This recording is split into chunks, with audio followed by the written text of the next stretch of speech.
अस्सलाम वालेकुम। Lecture 80 start करते हैं जी। आज हम IAS 7 स्टार्ट कर रहे हैं जी इंशाल्लाह। Statement of cash flows. Statement of cash flows 5 components होते हैं फाइनेंशियल स्टेटमेंट के, एक कंप्लीट सेट के। इनकम स्टेटमेंट जिसे स्टेटमेंट ऑफ कम्प्रिहेंसिव इनकम भी कहते हैं, फिर बैलेंस शीट जिसे स्टेटमेंट ऑफ फाइनेंशियल पोजीशन भी कहते हैं, फिर statement of changes in equity जो हम बना के आए हैं, चौथी चीज़ है ये स्टेटमेंट ऑफ कैश फ्लोज, और पांचवी चीज़ है notes to the financial statements. Notes हम वक्तन फ़वक्तन बनाते आ रहे हैं। तफसील से जो नोट्स बनेंगे फाइनेंशियल स्टेटमेंट्स के वो FAR 2 में जाके बनेंगे, लेकिन कुछ एक टॉपिक्स में हमने नोट्स IAS 16 का नोट बनाना हमने सीख लिया, ऐसे ही IAS 40 का नोट बनाना हमने सीख लिया। तो कुछ हम नोट्स बनाते भी आ रहे हैं, लेकिन तफसीलन नोट्स जो हैं वो छोटे से छोटे नोट्स भी जो बनाने सीखेंगे, जो बाकायदा फाइनेंशियल स्टेटमेंट्स में होते हैं, पॉलिसी चेंज के नोट्स वगैरह भी, वो FAR 2 के अंदर हम फाइनल अकाउंट का टॉपिक है उसमें सीखा करते हैं। ठीक है, तो ये कैश फ्लो का टॉपिक ये FAR 2 में बिल्कुल इस्तेमाल होता ही नहीं है। सेल्स एंड इक्विटी तो फिर FAR 2 के अंदर यूज़ हो रहा होता है, फाइनल अकाउंट्स के अंदर बनाना पड़ जाता है। ठीक है, लेकिन कैश फ्लो का टॉपिक यहीं पर ही है, इसलिए बड़ा इंपॉर्टेंट टॉपिक है।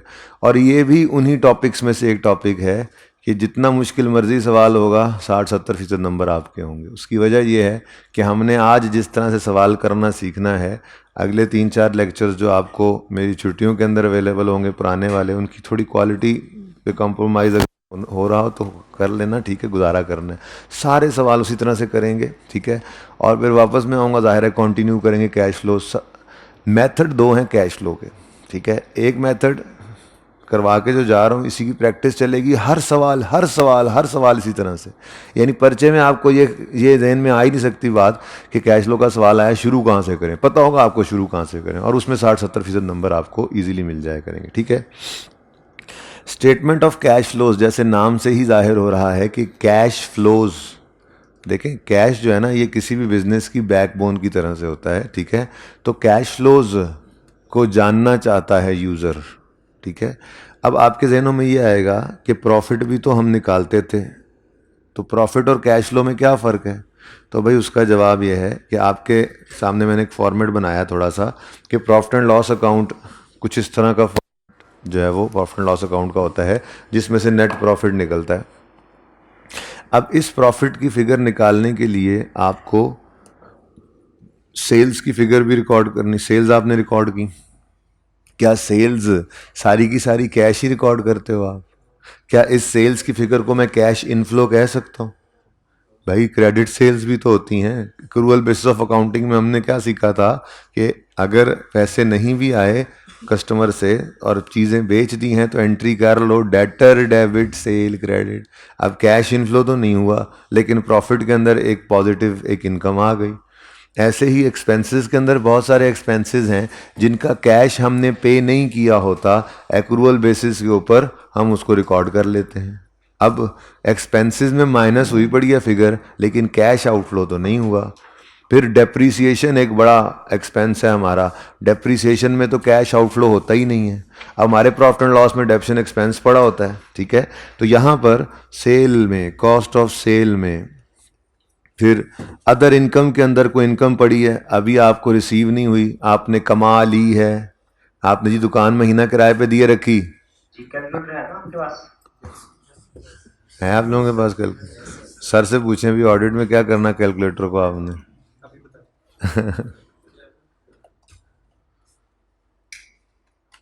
भाई ये जल्दी कर लें, आज मेरे पास बिल्कुल बस सही है। अच्छा अच्छा जी, तो अदर इनकम में आपने क्या रिकॉर्ड किया हुआ है कि जी किराया कमा लिया आपने, रेंट कमा लिया, रिसीव नहीं हुआ, आपने एंट्री पास कर ली, rent receivable debit rental income credit. Interest कमा लिया, अभी बैंक से रिसीव नहीं हुआ, तो interest receivable debit interest income credit. तो इसमें बहुत कुछ ऐसा पड़ा हो सकता है, ज़रूरी नहीं है कि कैश आया हो। इनकम रिकॉर्ड करते हुए तो हम कैश का आना नहीं देखते हैं, ज़्यादातर कैश आ जाता है लेकिन कभी नहीं भी आ रहा होता। तो कैसे कह सकते हैं कि ये अदर इनकम के अंदर सिर्फ कैश इनफ्लो पड़ा होगा? फिर ऐसे ही एडमिन एक्सपेंस हैं, सेलिंग एक्सपेंस हैं, इनमें डेप्रीसिएशंस भी पड़ी होती हैं, इनमें बिजली के बिल भी पड़े होते हैं, पे नहीं भी हुआ तो आपने एक्रूअल बेसिस पे रिकॉर्ड किया होता है। ऐसे ही अदर एक्सपेंस है, बहुत इंपॉर्टेंट, अदर एक्सपेंस के अंदर लॉस ऑन डिस्पोजल पड़ा होता है। आपने डिस्पोजल ऑफ फिक्स एसेट देखा था, ठीक है। डिस्पोजल ऑफ फिक्स एसेट के अंदर जो गेन या लॉस की फिगर आती है, क्या वो फिगर होती है जो एसेट बेचने पर कैश इनफ्लो हुआ था? या आप एक्सचेंज करते हैं तो जो कैश की फिगर आती है पेड की लेट से, तो क्या वो फिगर होती है जो गेन और लॉस की फिगर होती है? इसका मतलब गेन और loss on disposal of fix asset भी कैश फ्लो ऑन डिस्पोजल नहीं है। अब थोड़ी सी कहानी बदलनी है, तो 2-3 दिन ना थोड़ा प्रॉब्लम ये होगा, आज का दिन, कल का दिन, परसों जाके आप कंफर्टेबल हो जाएंगे। क्यों? क्योंकि आज तक जो चीज़ भी आप देखते थे, आप इनकम स्टेटमेंट में income expense income expense income expense इस तरफ भाग रहे होते थे। आज इनकम एक्सपेंस वो दे रहा होगा आपको कि नहीं, मुझे cash flow, cash inflow, cash outflow, cash inflow, cash outflow दो। ये थोड़ा सा फर्क है, बात समझे हो? ठीक है। तो अदर एक्सपेंसेस के अंदर लेट से लॉस ऑन डिस्पोजल पड़ा है, अदर इनकम में गेन ऑन डिस्पोजल पड़ा है। ये गेन या लॉस, ये कैश इनफ्लो या कैश आउटफ्लो नहीं है, ये तो गेन लॉस ऑन डिस्पोजल है। कैश फ्लो बनाते हुए हमें गेन लॉस नहीं चाहिए होगा, हमें cash inflow on sale of fix asset चाहिए होगा। ठीक है। एसेट खरीदने के ऊपर एंट्री होती है, एसेट जब नया खरीदते हैं, एसेट डेबिट कैश क्रेडिट, हमें ये कैश की फिगर चाहिए होगी, एडिशन कितना हुआ है फिक्स एसेट में। तो हमने इस स्टेटमेंट को बनाते हुए कैश इनफ्लोज और कैश आउटफ्लोज को देखना है। ठीक हो गया? और सही है। जैसे फाइनेंस कॉस्ट है, फाइनेंस कॉस्ट मतलब इंटरेस्ट एक्सपेंस। आपको याद है बोरिंग कॉस्ट का टॉपिक? नहीं भी इंटरेस्ट पे किया होता था, साल का एंड होता था, एंट्री करते थे interest expense debit, interest payable credit. इसका मतलब जो इंटरेस्ट एक्सपेंस यहां नजर आ रहा है इनकम स्टेटमेंट में, वो इंटरेस्ट पेड नहीं, फर्क होता था। आपको इंटरेस्ट का अगर लेजर याद हो, आज बनाएंगे भी सही, आज तो नहीं, खैर 2-3 सालों बाद जाकर आएगा, लेकिन इंटरेस्ट का लेजर, इंटरेस्ट एक्सपेंस के लेजर में क्या होता था जी? ओपनिंग पेएबल, फिर interest expense for the year. जब मैंने आपको सिखाया था कि अगर लोन की प्रिंसिपल अमाउंट, इंटरेस्ट रेट और डेट गिवन हो तो पहले एक्सपेंस की फिगर निकल सकती है। एक्सपेंस इस तरफ आता था, कैश डेबिट साइड पर आता था और क्लोजिंग आ रहा होता था। तो ये एक्सपेंस प्रॉफिट एंड लॉस में जाता था, अगर आपको याद हो तो ये एक्सपेंस प्रॉफिट एंड लॉस में जाता था। प्रॉफिट एंड लॉस में एक्सपेंस पड़ा है, पेड नहीं पड़ा होता। ठीक है। तो एक्सपेंस की फिगर और पेड की फिगर फर्क हो सकती है। प्रॉफिट एंड लॉस में एक्सपेंसेस और इनकम्स पड़े होते हैं एक्रूअल बेसिस पे। कैश फ्लो बनाते हुए हमें कैश पेड, कैश रिसीव्ड की फिगर चाहिए होती है हर जगह पे। ये थोड़ी सी बात समझ आई है? अच्छा, तो ये फर्क था थोड़ा सा कि प्रॉफिट और कैश फ्लो में फर्क क्या होता है। प्रॉफिट की फिगर तक आते आते बहुत सी नॉन कैश चीज़ें हमने रिकॉर्ड की हुई होती हैं, पर कैश फ्लो उससे डिफरेंट हो जाता है थोड़ा सा। ठीक है। बनाने का तरीका क्या है वो तो इंशाल्लाह भी देख लेते हैं। स्टेटमेंट ऑफ कैश फ्लोज को स्टैंडर्ड ने 3 सेक्शंस में डिवाइड किया हुआ है। बेसिकली ये 3 सेक्शंस जो हैं, ये 3 सेक्शंस एक्टिविटीज़ के हिसाब से। ठीक है। कोई भी बिजनेस जो है, कोई भी बिजनेस, उसको आपको पता है चलने के लिए पैसे रिक्वायर्ड होते हैं, ऐसे ही है? बोलो, बिजनेस चलाना है तो पैसे चाहिए ना उसके लिए। ठीक है। अब वो पैसे जो बिजनेस ने अरेंज करने हैं उसको कहा जाता है उर्फ आम में, ये बिजनेस को फाइनेंस किया गया। कहते हैं ना फलां काम करना है, फाइनेंसिंग कहाँ से कराओगे? सुनने में आता होगा, है फाइनेंस कराएं, कहाँ से फाइनेंस किया? अब्बा जी ने फाइनेंस कर दिया यार, ये काम मैंने शुरू किया है, मुझे अब्बा ने फाइनेंस कर दिया। बड़े भाई ने फाइनेंस किया यार, मैंने ये कारोबार शुरू कर दिया। क्या मतलब? फंड्स कहाँ से अरेंज किए? तो बिजनेस की सबसे पहली एक्टिविटी मेरे ख्याल से होनी चाहिए, वो क्या है? Financing activity. क्या है जी? फाइनेंसिंग एक्टिविटीज के अंदर हम ये देखते हैं कि बिजनेस के पास पैसा जो बिजनेस चलाने के लिए इस्तेमाल हो रहा है वो कहाँ से आया?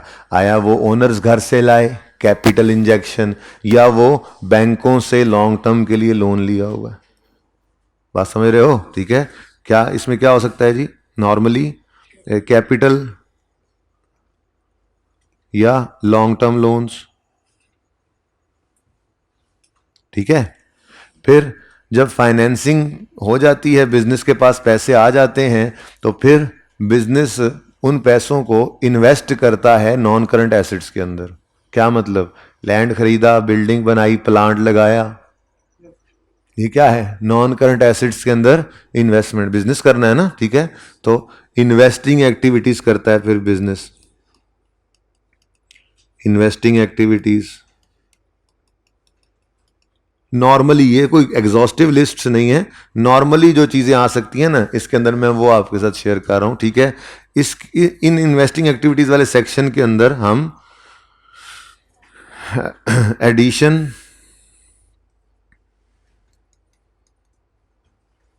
या डिस्पोजल वगैरह, ठीक है जी, इनको देखते हैं। Addition disposal of non current assets, ठीक है ना। नॉर्मली इनको देख रहे होते हैं।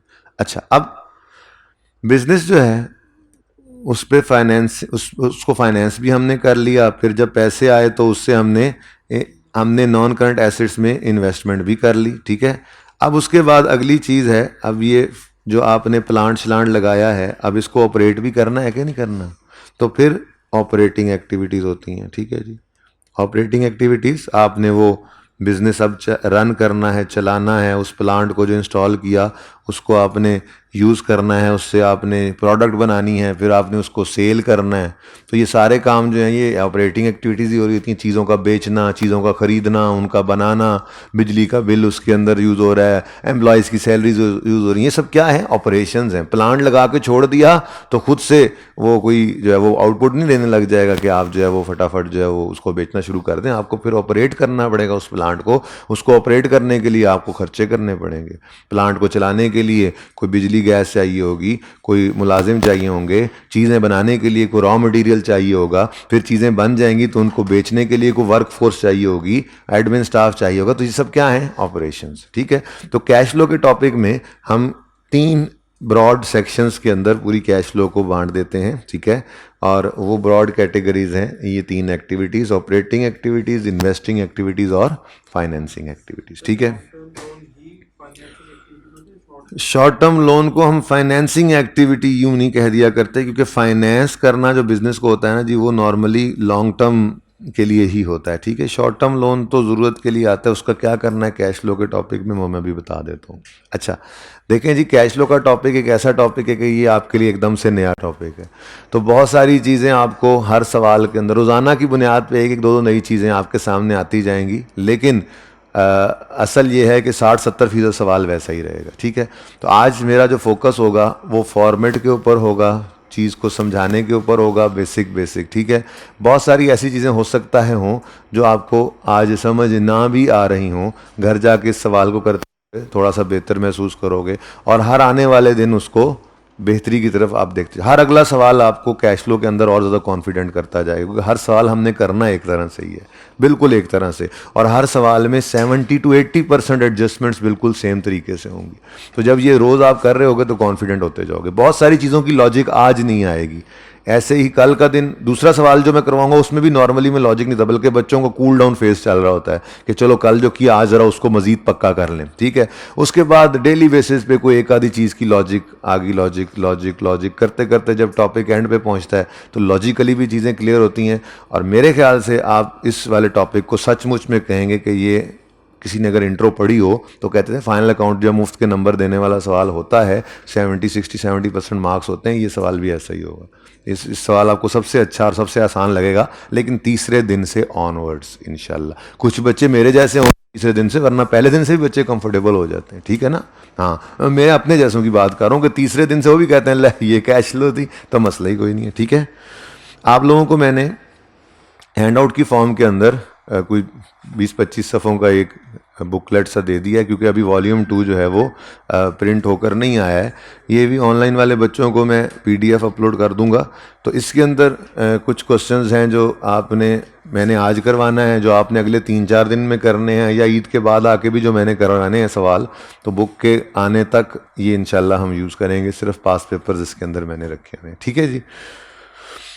आज का पहला सवाल है जी, mister Junaid Janjua has provided you following statement of financial position and statement of comprehensive income। Cash flow का सवाल करना हो तो नॉर्मली इसके करने के लिए हमें 2 साल की बैलेंस शीट और 1 साल की इनकम स्टेटमेंट चाहिए होती है। ये 2 चीज़ें में मिल जाएं, हम कैश फ्लो का सवाल सुकून से तसल्ली से कर सकते हैं। अब एक बात याद रखना, इनकम स्टेटमेंट बैलेंस शीट बन चुकी है, अकाउंट्स बन चुके हैं, डबल एंट्रियां सब कुछ कर चुका है वो, वहां से ट्रायल बन चुका, ट्रायल से इनकम स्टेटमेंट बैलेंस शीट बन चुकी, एवरीथिंग इज बन चुकी। बात समझे हो, ठीक है ना। आपने सिर्फ अपने मतलब की चीजें एक्सट्रैक्ट करनी है। तो कैश फ्लो के टॉपिक में अनलेस जो आप आखिरी लेक्चर लेंगे ना, आखिरी लेक्चर लियाकत इंडस्ट्रीज वाला सवाल है, इसके अंदर गालिबन पास पेपर 12 है, जो आपको रिकॉर्डिंग मिलेगी मेरे आने से पहले पहले, वो उस सवाल के अंदर वाहिद वो सवाल है जिसके अंदर सवाल ने कहा कि गलती हो गई है तो हमने फिर उसको सही करना है।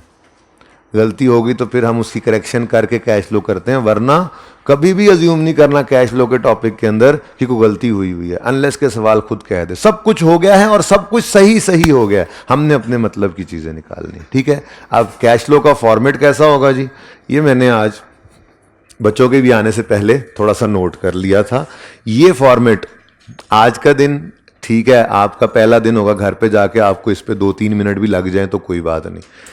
कल का दिन टाइम कम हो, परसों का दिन उससे कम हो, और जब तीसरे सवाल के बाद आप ये सवाल शुरू करेंगे ना, बनाएंगे पहले फॉर्मेट ही बनाएंगे, पहले कैश फ्लो उसने कह दिया फॉर्मेट ऐसे। वो फॉर्मेट बनाने के लिए आपने टारगेट ये रखना है कि ये 1 मिनट के अंदर अंदर सारा फॉर्मेट बन जाए, वर्किंग वन की हेडिंग तक, उससे आगे ज़रूरत के हिसाब से। ये भी कुछ कम है, थोड़े से मुझे ओपन करने पड़ेंगे और शायद लेजर्स। ठीक है, जगह इतनी बनी थी, बात समझ आ रही है। तो कितना फॉर्मेट बना लेना है, कितना फॉर्मेट, इधर देखो, नाम statement of cash flows for the year ended, अभी लिख लेते हैं कौन सा ईयर है वैसे सवाल के अंदर, कौन सा ईयर है, 31 दिसंबर 2010। अच्छा जी, ले भाई, तो mister Junaid Janjua, statement of cash flows for the year ended 31 December 10। अब पहली हेडिंग क्या है जी, ऑपरेटिंग एक्टिविटीज, पहला सफा खाली छोड़ दोगे। दूसरे सफे पे जाओगे, इन्वेस्टिंग एक्टिविटीज की हेडिंग दोगे, 6-7 लाइनें खाली छोड़ दोगे। फिर फाइनेंसिंग एक्टिविटीज की हेडिंग दोगे, 2-3 लाइनें 4 खाली छोड़ दोगे। उसके बाद net cash flows, add opening cash and cash equivalent, working one से हमें मिलेगा, और closing cash and cash equivalent इसका आंसर हुआ करेगा। ठीक है, ये फॉर्मेट हर रोज इसी तरह से ही होना है, इसमें जर्रा बराबर भी चेंज नहीं आनी, अनलेस कि ये मेथड बदल जाए। लेकिन आपको तो मेथड बदलने का पता ही तब चलेगा जब मैं आज से वापस आऊंगा, वरना उससे पहले आपकी जिंदगियों में एक ही मेथड कैश फ्लो का। ठीक है, और जब दूसरे पे जाना है ना, तो इसी से यूज करके जाओ। पता है हम नई चीजें कहाँ सीखते हैं, एक बार कुछ सीख लें तो उसी से यूज करके आगे चलना है ना, है। ठीक है, तो कितना फॉर्मेट बनेगा जी, कितना फॉर्मेट बन जाएगा, ये फॉर्मेट सब बच्चों ने अभी बना लिया होगा, या ऑनलाइन वाले पॉज करके बनाएंगे, या यहां बैठे हुए बच्चे जो हैं उनको मैं 30 सेकंड दूंगा ये काम करने के लिए। ठीक है, इससे ज्यादा नहीं, क्योंकि अब तो देख के बनाना है ना, लेकिन घर पे आपने जबानी इसको बनाना है। आज का दिन 2-3 मिनट ले लो, कल के दिन से इंप्रूवमेंट हो, पर्चे तक जाते जाते 1 मिनट, एक कैश फ्लो का सवाल आए, इतना फॉर्मेट बनाना, ये लेजर वगैरह नहीं, लेजर वगैरह, इतना फॉर्मेट बनाना, सिर्फ 1 मिनट का टारगेट आपने करना है। समझ आती रहे बस, फूल बूटे थोड़ा ही लगाने। ठीक है, अब देखो जरा सुन लो क्या करना है, सुन लो। Mister Junaid Janjua, statement of cash flows for the year ended 31 December 10, operating activities की हेडिंग पहला सफा पूरा खाली कर दो।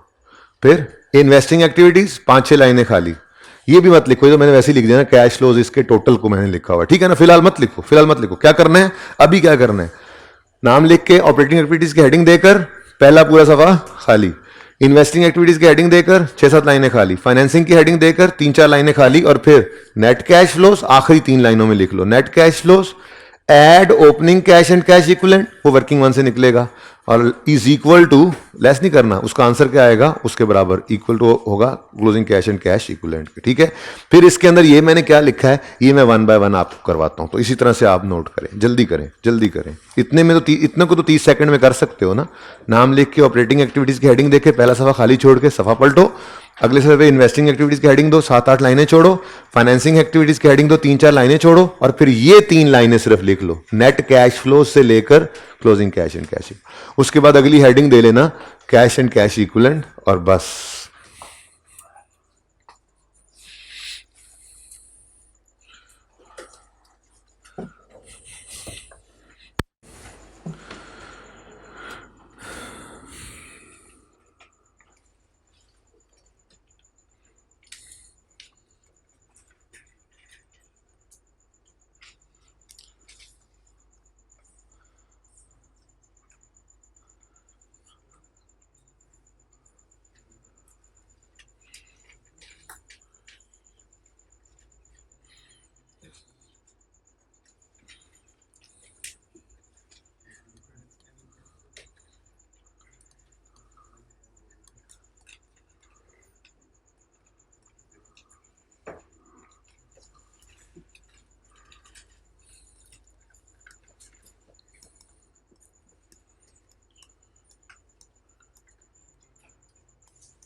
जी बन गया फॉर्मेट।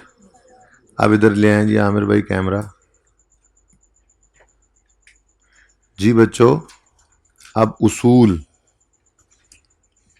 क्या है कैश फ्लो का सवाल करने के, ये हमारे अपने उसूल हैं, ठीक है। पहला उसूल, कैश फ्लो का सवाल करने का पहला उसूल, जिन जिन, ये वो वाले जिन नहीं है, जिन जिन आइटम्स के ओपनिंग या क्लोजिंग बैलेंसेस आ रहे हैं, उन उन आइटम्स के लेजर ओपन करेंगे। यानी कि पूरे सवाल भाई ओपनिंग क्लोजिंग सिर्फ बैलेंस शीट आइटम्स के आते हैं, ये पता है ना। इनकम स्टेटमेंट में सिर्फ क्लोजिंग बैलेंसेस उठ के आते हैं, ओपनिंग नहीं होते उनमें से किसी आइटम के। तो जिन जिन के ओपनिंग या क्लोजिंग आ रहे हैं, उन उन के लेजर्स ओपन करेंगे, सिवाय cash and cash equivalent items के और वर्किंग कैपिटल आइटम्स के। अब ये क्या बलाएं होती हैं? कैश एंड कैश इक्विवेलेंट के अंदर कैश, इसका मतलब होता है कैश और कैश से मिलती जुलती चीजें, कैश और कैश से मिलती जुलती चीजें। इसमें क्या कुछ हो सकता है जी? इसके अंदर बजाते खुद बकलम खुद कैश इन हैंड हो सकता है, ठीक है, और कैश एट बैंक भी हो सकता है।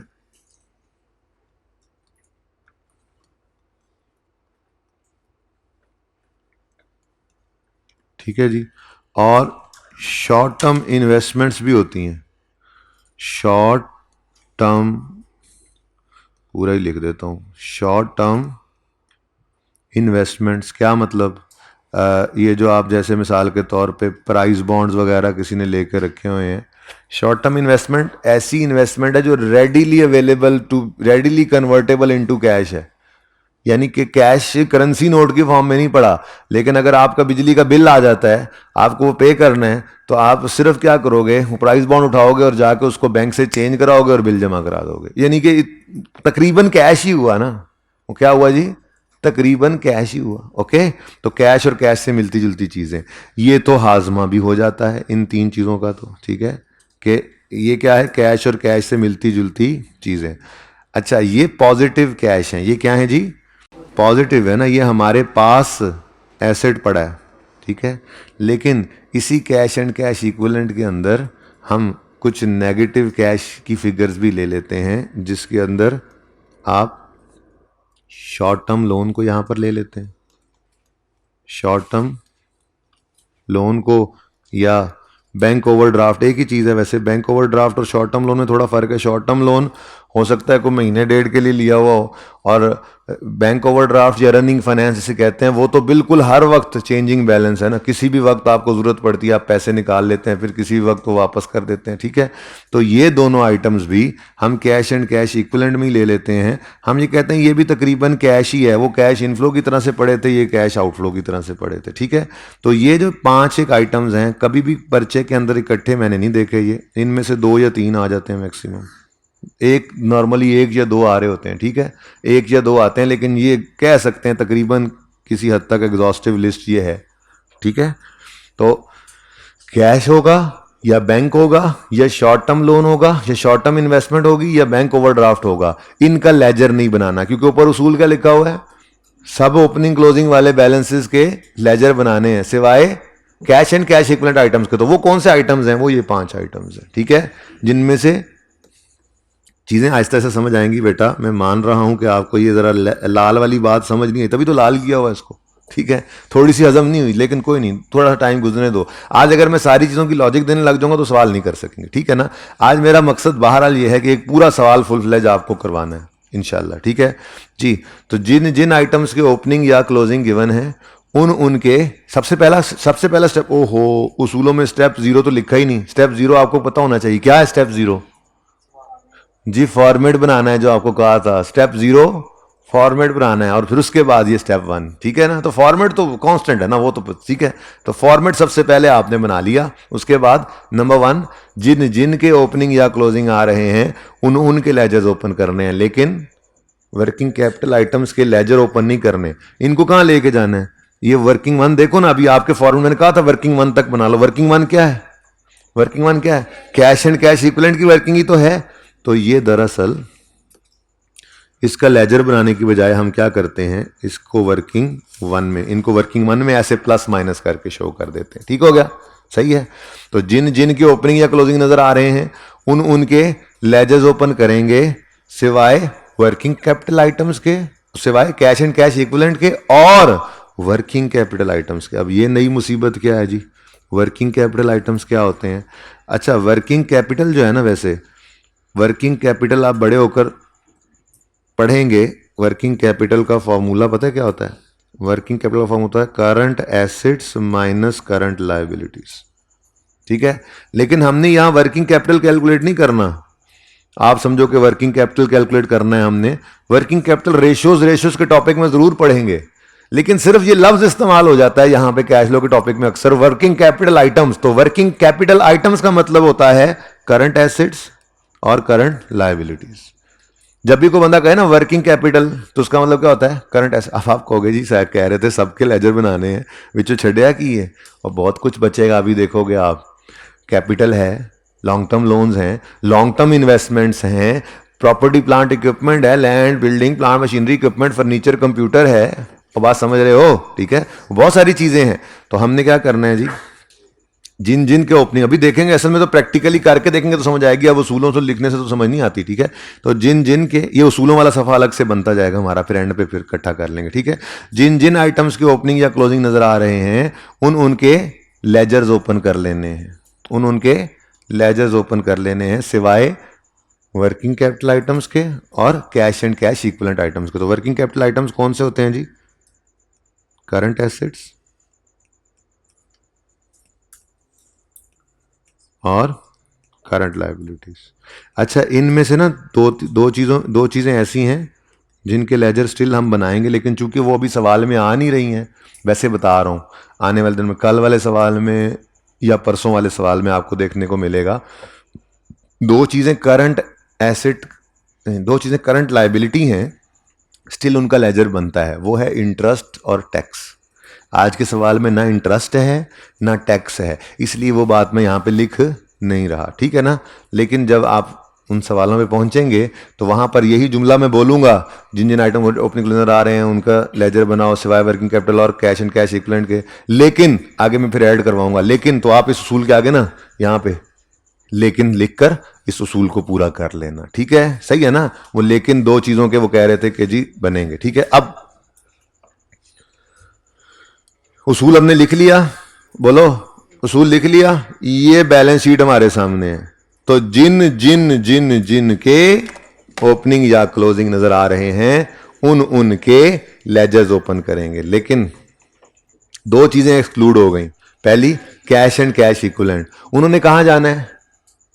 वर्किंग वन में। ठीक है, और जो दूसरे करंट एसेट करंट लायबिलिटी है ना, वर्किंग कैपिटल आइटम्स, उनके लिए ये वाला इलाका मुख्तस किया गया है, adjustments for working capital items changes. ठीक है, यहां क्या करना है वो तो भी मैं सिखाऊंगा। ठीक है, तो पूरी बैलेंस शीट को हमने पहली बार सवाल पढ़ते हुए अपने सफे पे उतार लेना है।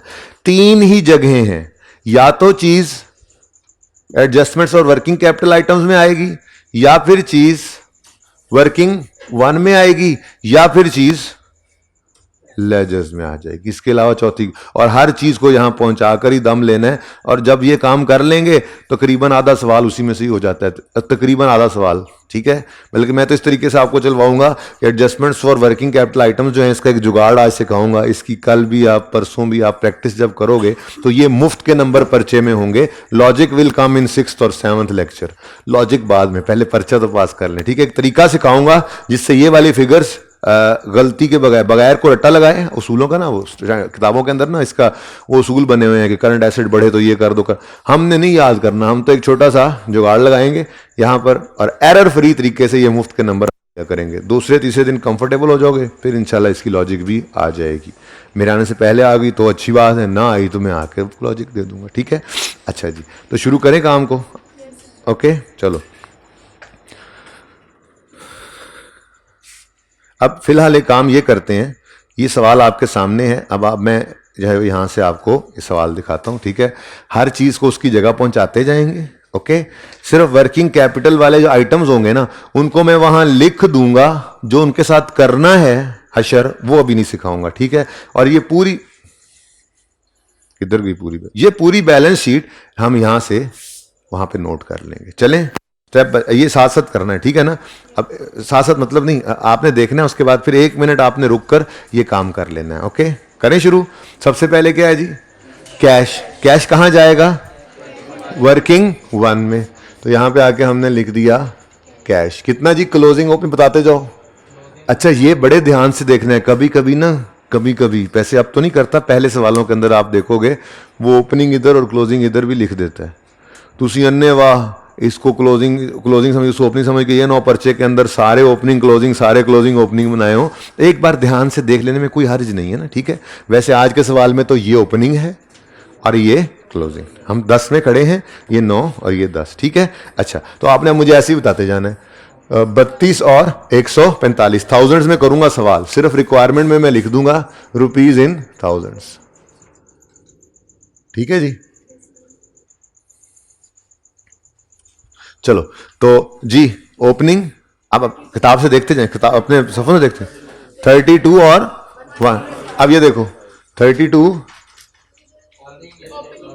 अच्छा सॉरी सॉरी सॉरी, 32 और 145, ठीक है जी।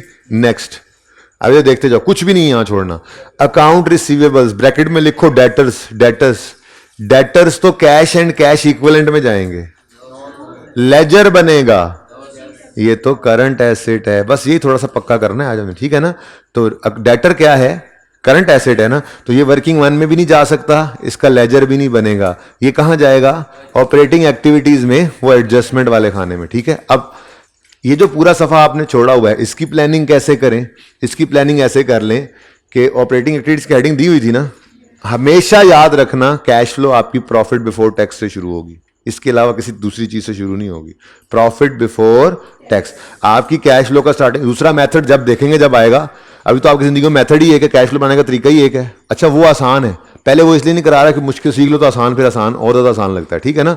तो हम ये, और ये मशहूर तरीका भी यही है, ज़्यादातर अकाउंटेंट्स इस्तेमाल भी यही करते हैं। बहरहाल बहरहाल कहाँ शुरू करोगे आप, प्रॉफिट बिफोर टैक्स से।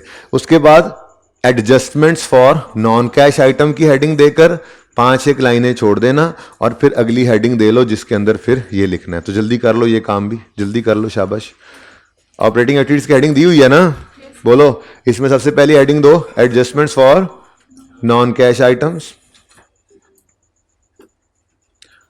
पीबीटी लिखकर, प्रॉफिट बिफोर टैक्स लिखा हुआ था पहले ही, अच्छा जी, profit before tax, operating activities की हेडिंग दी, लिखा प्रॉफिट। मैंने कहा था सिर्फ हेडिंग दो, आप लोगों ने बाकी भी सारा नोट कर लिया, बड़े तेज हो आप लोग हैं, कैसे लाइनें छोड़ी, अब मैंने साथ साथ करवाना था जी।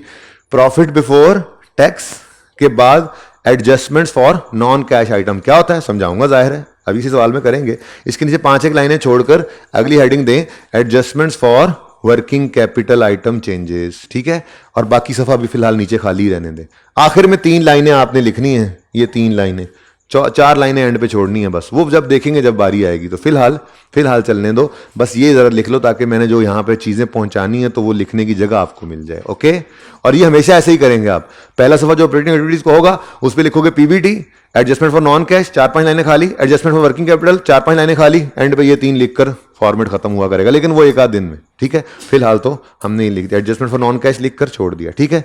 शुरू करें जी, चलो चल रहे थे हम, अच्छा भला। सबसे पहले क्या है जी, कैश। सवाल तुम जरा इधर थोड़े से नजदीक आ जाओ, मेरा पेट्रोल बच जाएगा, बड़ा महंगा हो गया आजकल जी। सवाल सही नजर आ रहा है सबको, अच्छा जी। कैश 32 और 145 ओपनिंग और क्लोजिंग कहां चला जाएगा, वर्किंग 1 में। नेक्स्ट क्या है जी, डेटर्स। अकाउंट रिसीवेबल ब्रैकेट में आपने लिख लिया होगा, डेटर्स ना तो कैश और कैश से मिलती जुलती चीज है, ना ही ये लेजर वाला आइटम है, बल्कि ये तो वर्किंग कैपिटल का आइटम है, करंट एसेट है। इसको कहां ले जाएंगे, ऑपरेटिंग एक्टिविटीज में। मैं डेटर्स ही लिख लेता हूं आज, वैसे पर्चे में जो लिखा हुआ करेगा वही लिखेंगे, लेकिन आज मैं डेटर्स ही लिख रहा हूं, ओके। तो यहां पे हमने लिख लिया डेटर्स। अब इसका करना क्या है ये इंशाल्लाह थोड़ी देर में बताता हूं मैं, इसलिए इसलिए इसको आपने फिलहाल मैंने यहां पे स्टार लगा दिया क्योंकि अभी मैंने इसको किया कुछ नहीं ना, ठीक है।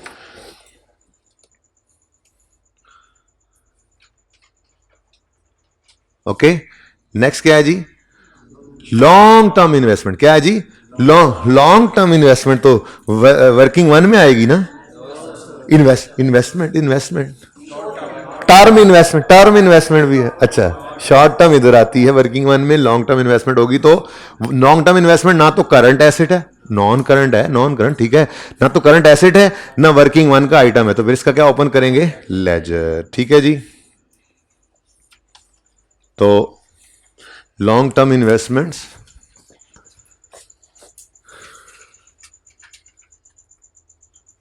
अब ओपनिंग बताओ, 170, क्लोजिंग 220, लो ये कैश फ्लो है जी बेटा। जी जी, जाहिर सी बात है, वो तो मैंने इसीलिए पहले मैंने नाम इसलिए इसका लिया ताकि कैश और ये 5 चीजें अलग कर दूं और उसके बाद कहूं करंट एसेट्स और करंट लायबिलिटीज, ठीक है ना। उसके बाद जाहिर सी बात है तीन तीन जगह बनाई। नेक्स्ट नेक्स्ट, इन्वेंटोर आए, इन्वेंटोर आए, इन्वेंटोर आए, बोले जी बोले, ये कैश एंड कैश इक्विवेलेंट है, लेजर बनेगा नहीं, ये तो करंट एसेट है, ये तो वर्किंग कैपिटल का आइटम है। तो यहां पर लिख लो, करना क्या है, 1 मिनट में जब ये समझाऊंगा आप कहेंगे वाह ये तो मुफ्त के नंबर। और ये ऐसे पर्चे में करना नहीं है जैसे आज कर रहा हूं, वो तो भी सिखाया नहीं ना ये काम, वरना पर्चे में जब ये आइटम्स आएंगे तो जो चीज सिखानी है ना वो साथ के साथ इसको यहां पे करके ये नंबर लेते हुए सवाल पूरा होगा, कैश फ्लो के 20-30% मार्क्स उसमें से वैसे ही आ चुके होंगे हमारे, सिर्फ सवाल को पुट करते हुए। यहां क्या करना है वो जब सिखा लूंगा तो फिर कल से ऑनवर्ड जो सवाल आपको मिलेंगे उसमें साथ साथ ही करेंगे। सवाल में जैसे ही पढ़ा डेटर है, जो करना है वहां पे फिगर्स देकर यहां पे करके ही आगे बढ़ा करेंगे हम, ठीक है। लेकिन फिलहाल जरा तरतीब के साथ जरा चीजें 1 बाय 1 सीखे ना, सारी इकट्ठी कैसे सीख सकते हैं। नेक्स्ट क्या है, प्रीपेड, ये क्या है, नॉन करंट एसेट होता है। Prepaid insurance non current asset होता है, बोलो बोलो, नॉन करंट एसेट होता है ना। प्री पेमेंट एक्रूवल्स में से निकलती थी, करंट लायबिलिटीज करंट एसेट्स में रखते थे, करंट एसेट है, कैश एंड कैश इक्विवेलेंट भी नहीं है, लेजर वाला आइटम भी नहीं है, तो ये स्टार वाला आइटम है। फिलहाल आज ये स्टार्स हैं हमारे, ठीक है। ले आओ इधर। क्या जी, अब करना क्या है ये तो अभी बताया नहीं मैंने, फिलहाल तो सिर्फ इंश्योर कर रहे हैं कि सारी चीजें जहां पर जानी है वो हमें पता लग जाए। Next, office supplies. Office supplies जैसे किसी दफ्तर के अंदर स्टेशनरी वगैरह पड़ी होती है, कोई प्रिंटर के पेजेस पड़े हुए हैं, कोई बुक्स पड़ी हुई हैं, बॉल पॉइंट्स पड़े हैं, कुछ चीज़ें पड़ी हैं, या यहाँ पे रिसेंट वालों के पास ये मार्कर्स वगैरह पड़े हैं, डस्टर पड़े हैं, आपके पेपर्स पड़े हैं, ये office supplies like stationery. Office supplies is like 100% like stationery. जो हमने एक्रूवल प्री पेमेंट के टॉपिक के अंदर यूहूरा वाले सवाल में स्टेशनरी की एडजस्टमेंट नहीं की थी, वो स्टेशनरी की एडजस्टमेंट है, ऑफिस सप्लाईज भी उसी को ही कहते हैं, ठीक है ना। Office supplies means stationery, okay. अच्छा, तो ऑफिस सप्लाईज है, कैश एंड कैश इक्विवेलेंट भी नहीं है और ना कोई नॉन करंट एसेट है, तो फिर ये भी करंट एसेट है जो कि वर्किंग कैपिटल में जाएगा, ठीक है। तो ऑफिस सप्लाईज लाइक स्टेशनरी, तो स्टेशनरी का स्टॉक अगर पड़ा हो तो करंट एसेट ही होता है ना, ठीक है। हाँ, करंट एसेट ही होता है ना। स्टेशनरी का स्टॉक पड़ा हो तो करंट एसेट ही होता है ना। स्टेशनरी का स्टॉक पर मार्कर पड़े हुए हैं, ये नॉन करंट एसेट है, अगले 10 साल इस्तेमाल होंगे, करंट एसेट होता है भाई, ठीक है जी। नेक्स्ट, ओहो स्टार्स, स्टार्स के साथ स्टार नहीं लगाया, ये बाद में यहां से जो कुछ करना है यहीं से देखने हैं, ढूंढने पड़ेंगे। नेक्स्ट क्या है जी, land. This is a non current asset, ये वर्किंग वन में जाएगा, कैश एंड कैश इक्विवेलेंट में जाएगा, लेजर बनेगा। अच्छा जी, तो लैंड है, बिल्डिंग, इक्विपमेंट, ऐसे प्लानिंग करें। चलो इसको छोड़ देंगे, लैंड बोलें जी, opening 2500, closing 1810। Next is building, और फिर उसकी है एक्यूमुलेटेड डेप्रीसिएशन, तो दोनों के ओपन कर लेते हैं जी अकाउंट्स। बिल्डिंग, अब एक्यूमुलेशन अलग है तो ये कॉस्ट पे पड़ा है, ठीक है, और ये इसकी एक्यूमुलेटेड डेप्रीसिएशन।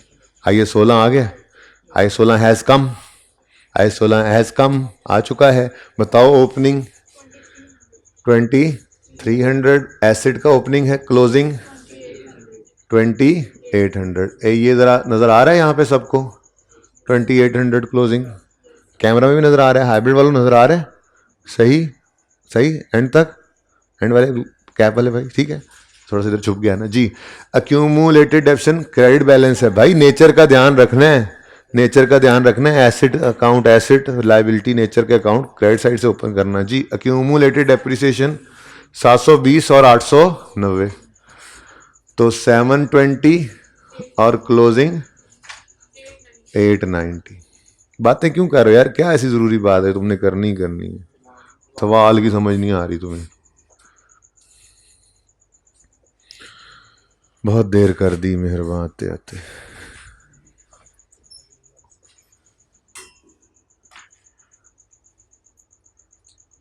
देखो तुम्हारे लिए अब मैं ये नया लेजर बना रहा हूँ, सिर्फ तुम्हारे लिए मैंने मिटा के बनाया लेजर। ये स्टार तुम इसके इसके मैं इधर गाल पे स्टार दूंगा, ये जितना टाइम से आया ना। अच्छा जी, देखो तुम्हारे आने से लेजर भी नहीं बन रहा से, इतने तुम लेट आए हो, मुझे टेंशन हो रही है। आप इक्विपमेंट ब्रॉड डाउन 5550, क्लोजिंग 1200, ये 1200 लिखा है मैंने। फिर इसकी एक्यूमुलेटेड डेप्रिसिएशन है, ये इक्विपमेंट की है, और ये बिल्डिंग की है जी। ओपनिंग 350 और क्लोजिंग 380। अब मेरे पास लेजर्स की तो जगह ही खत्म हो गई है।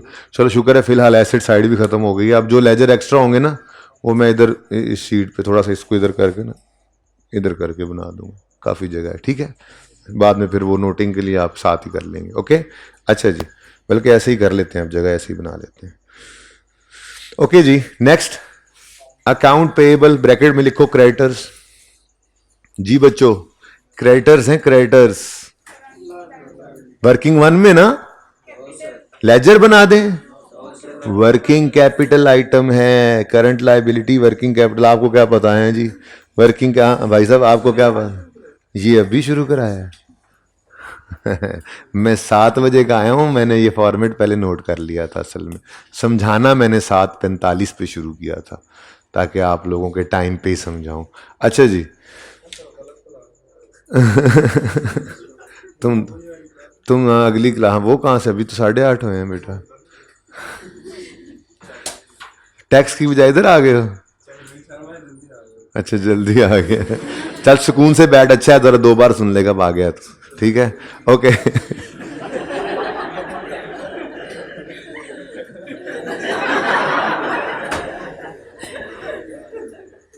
मैं समझा सी मैं कल ही हूं। अच्छा जी चलो जी, सुने सुने सुने। नेक्स्ट, सॉरी, क्रेडिटर्स लिख रहा हूं, क्रेडिटर्स, ओके, क्रेडिटर्स ही लिख रहा हूं, वरना पर्चे में आपने ऐसे नहीं करना। क्रेडिटर्स कहता है अभी शुरू करा है, हाँ के परेशान ब्लड प्रेशर लो हो गया भाई का जी क्रेडिटर्स लिख लिए, आगे बढ़ो। लेकिन ये स्टार है, स्टार, जल्दियां देखें, स्पीडें चेक की हैं मेरी तुम?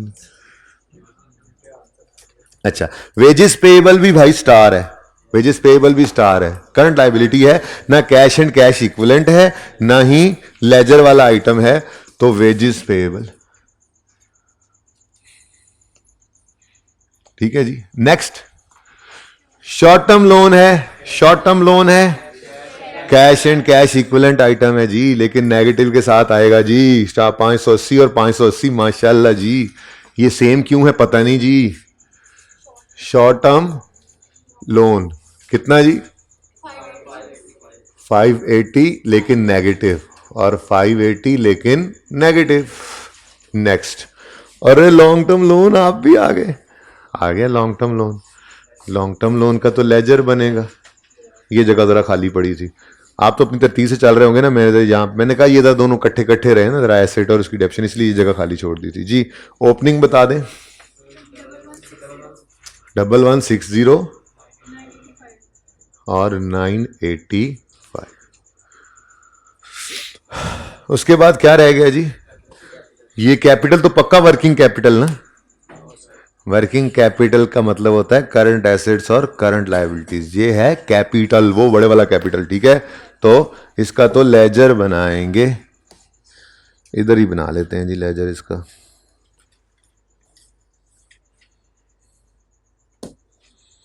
अल्लाह करे आपको पसंद आ जाए ये लेजर। नजर आ रहा होगा, सही है? नहीं तो ऐसे कर लेंगे, ठीक है जी। कैपिटल, कैपिटल का अकाउंट है, ओपनिंग बता दें। 3403 है, 3402। बस ये 2 ऐसे नहीं बोलना कि पहली बार मुझे समझ आ जाए बेटा। 3402 और क्लोजिंग 3884, ठीक है जी। डन जी। लो भाई, अब सारी बैलेंस शीट पहुंच चुकी, ठीक है। अब ये जो स्टार्स हैं इनका क्या करना है, बड़े ध्यान से देखना। और ये मुफ्त के नंबर हैं।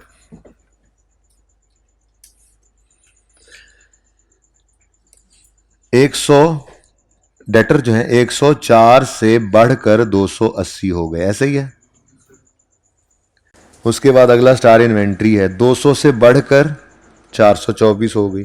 प्री पेमेंट है 36 से कम होकर 24 हो गई। ऑफिस सप्लाईज है 7 से बढ़कर 14 हो गई। लाइबिलिटी है 263 से कम होकर 158 हो गई। फिर लाइबिलिटी है 24 से बढ़कर 40 हो गई। तो ये एसेट्स और लाइबिलिटीज हैं, कोई कम हो रहा है, कोई बढ़ रहा है, कोई कम हो रहा है, कोई बढ़ रहा है। आप किताबों के अंदर जो है आपको उसूल लिखा हुआ मिलेगा, ठीक है। वो उसूल पता है क्या है? वो उसूल तो नहीं लिखा हुआ है कि करंट एसेट बढ़े तो कैश फ्लो में नेगेटिव, करंट एसेट कम हो तो कैश फ्लो में पॉजिटिव, करंट लायबिलिटी बढ़े तो कैश फ्लो में पॉजिटिव, करंट लायबिलिटी कम हो तो कैश फ्लो में नेगेटिव। अब ये उसूल जितनी मर्जी याद कर लो, मिक्स हो ही जाता है, ठीक है। तो हमें हमारे उस्तादों ने जो सिखाया था, ठीक है, उसके पीछे एक लॉजिक भी है, लेकिन वो जो सिखाया था वो हम भी अपने बच्चों को फिर सिखा देते हैं। सीना ब सीना आपको पता है ये मुंतकिल हो रहा होता है, ठीक है जी, सारा जो ज्ञान होता है। तो अब वो तरीका सीखेंगे। अब उसकी लॉजिक नहीं सोचनी फिलहाल, उसकी इफेक्टिवनेस सोचनी है आपने कि बगैर कोई गलती के, बगैर कोई एक्स्ट्रा चीज याद किए आपको ये मुफ्त के नंबर मिलने हैं, ठीक है। आपको इतना तो पता है कि एसेट बढ़े तो डेबिट कहते हैं और एसेट कम हो तो क्रेडिट, लायबिलिटी बढ़े तो क्रेडिट कहते हैं और कम हो तो, इतना का नॉलेज होना चाहिए आपको डबल एंट्री का। ये एडजस्टमेंट हो जाएगी, ठीक है। ये मुफ्त के नंबर मिल जाएंगे। कैसे? डेटर है, ये बोलो, ये डेटर है। ये 104 से बढ़ के 280 पे गया, कितना डिफरेंस है? 170। अब अच्छा, अब ये डेटर है, ये एसेट है, और एसेट में क्या आया है? इंक्रीज आया है। एसेट में इंक्रीज आए तो क्या करते हैं? डेबिट। एसेट में इंक्रीज आए तो क्या करते हैं? डेबिट। दूसरा इंपैक्ट आपने कैश पे सोच लेना है। अब क्यों कह रहे हैं ये लॉजिक फिलहाल आज नहीं, ठीक है, आज सिर्फ तरीका। कैश को क्या कर दो? क्रेडिट। और अगर यही एसेट कम हो रहा होता तो हम ये सोचते कि एसेट हो गया क्रेडिट यानी कम, तो फिर कैश को डेबिट कर देते। ये बात समझ आई है? ये बात समझ आई? फिर सुनो ना, सब ऊपर देखोगे तो पता लगेगा। ओपनिंग से क्लोजिंग तक आते हुए डेटर ने इंक्रीज शो किया है। Debtor is an asset, asset का बढ़ना डेबिट, तो दूसरा इंपैक्ट कैश को कर दो क्रेडिट। कितने से बेटा? 176 नेगेटिव कैश क्रेडिट। बात समझे हो? थोड़ी सी प्रैक्टिस और करते हैं, अभी तो 5-6 तो यही आइटम पढ़े हैं।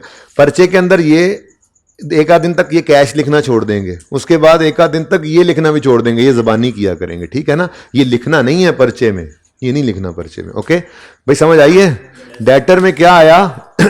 इंक्रीज। ओपनिंग से क्लोजिंग की तरफ देखना है ना। इस साल के शुरू में इतना था, साल के एंड तक डेटर ने इंक्रीज शो किया। तो debtor is an asset, asset बढ़े तो क्या होता है? डेबिट। दूसरा इंपैक्ट कैश पे सोच दो उसका क्रेडिट। फर्स्ट सवाल करने के बाद सोल्यूशन देखोगे तो यही होगा। तो कौन इतने उसूल याद करे? कितना आसान सा काम है, इतना तो हमें पता लगता ही है, ठीक है। एक और, इन्वेंट्री। इन्वेंट्री 200 से 424 पर आ गई तो इन्वेंट्री बढ़ी है। इन्वेंट्री का बढ़ना, इन्वेंट्री एसेट है, एसेट का बढ़ना डेबिट। ये आज लिख लो पूरी बात, कल से कैश छोड़ देना लिखना, कल परसों से, और फिर ये डेबिट क्रेडिट भी नहीं लिखा करेंगे, ठीक है? जबानी करना है ये काम, एग्जामिनर को नहीं बताना हमने जुगाड़ लगाया। ओके जी, बोलो। इन्वेंट्री अगर डेबिट हुई है तो दूसरा इंपैक्ट कैश पे सोच लो, कैश क्या करना है? क्रेडिट। कितने से जी? 224। अब देखो मैं अभी सवाल का डाटा लिख रहा हूँ, लेकिन कैश फ्लो रिक्वायरमेंट है उसमें ये चीजें आना शुरू हो चुकी हैं। नेक्स्ट, अब तेजी से कर लें, तेजी से। प्री पेमेंट क्या है? ये भी एसेट है, बोलो। प्री पेड एसेट है, प्री पेड इंश्योरेंस एसेट है। तो ये 36 से कम होके 24 हो गया, एसेट में कमी आ गई है। एसेट में कमी आए तो क्रेडिट होता है। दूसरा इंपैक्ट कैश पे सोचो, कैश को डेबिट कर लो। 12 पॉजिटिव आ गया कैश फ्लो में। मुश्किल आसान, नंबर मुफ्त के, नंबर मुफ्त के, एरर फ्री तरीका, बगैर कोई उसूल याद किए, बगैर कोई एरर किए। इतना डेबिट क्रेडिट तो आपको पता ही है ना कि एसेट बढ़े तो डेबिट होता है और लायबिलिटी बढ़े तो, इतना पता है तो बस काम हो गया। Next, office supplies, stationery. Stationery is an asset, stock पड़ा हो तो। इधर देखना, इधर देखना, उधर क्या देख रहा है? इधर मैं पहुंचा हूं, उधर देख रहा है यार। 7,000 से बढ़ के 14,000, एसेट 7,000 से बढ़ बढ़ गया। एसेट का बढ़ना होता है डेबिट। दूसरा इंपैक्ट क्रेडिट कर दो, 7 नेगेटिव।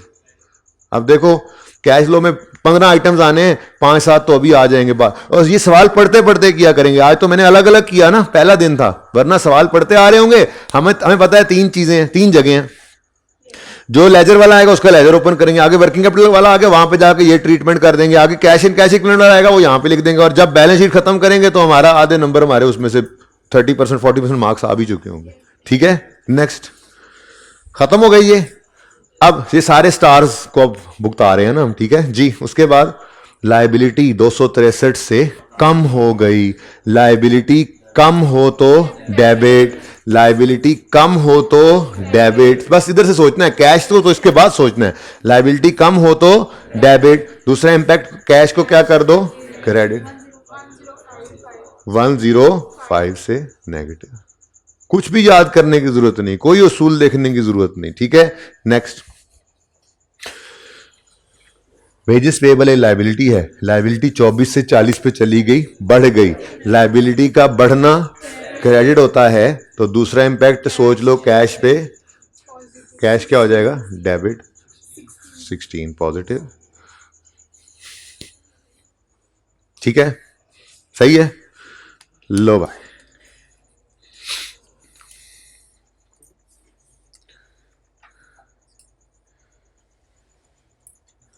अच्छा जी। अब अगली बात, यहां तक को मसला तो नहीं है। सारी बैलेंस शीट को हमने क्या किया? सवाल में पहुंचा दिया। वर्किंग वाले आइटम वर्किंग 1 में चले गए, लेजर वाले लेजर में चले गए, वर्किंग कैपिटल वाले आइटम्स को ऑपरेटिंग एक्टिविटीज में उस सेक्शन के अंदर डाल दिया। ठीक है, अब इनकम स्टेटमेंट की तरफ आए तो मैंने आपको कहा था कैश फ्लो का स्टार्टिंग पॉइंट हमेशा क्या हुआ करेगा? Profit before tax, after tax नहीं, प्रॉफिट बिफोर टैक्स। लेकिन हमारे इस सवाल में, क्योंकि पहला सवाल है तो इसके अंदर आपको टैक्स नज़र ही नहीं आ रहा, तो यही हमारा प्रॉफिट बिफोर टैक्स है, यही हमारा प्रॉफिट आफ्टर टैक्स भी है। देख लो, sales, cost of sales, GP, operating expense, selling expense, blah blah blah blah blah blah blah, net income, gain losses आ रहे हैं। ठीक है, सही है। तो प्रॉफिट बिफोर टैक्स भी हमारा 950 ही, क्योंकि सवाल के अंदर टैक्स नहीं है। अगर टैक्स होता तो प्रॉफिट आफ्टर टैक्स को स्टार्टिंग पॉइंट नहीं लेना, प्रॉफिट बिफोर टैक्स को लेना। वो मैंने फॉर्मेट में लिख दिया, हमेशा आपने ऐसे ही करना है। आपने हमेशा शुरू ही फॉर्मेट को यहां से करना है। ओके, अच्छा जी। तो फिर 950 की फिगर आपने उठाई है जी इनकम स्टेटमेंट से। इधर देखो, सबसे एंड वाली फिगर उठा ली, ऊपर वाले सारे इंपैक्ट्स इस पे आ गए, आ गए। यहां तक कोई मसला नहीं। अब अगला मसला आता है, बनाने निकले। अब ये छोटी सी बात है लेकिन है आसान।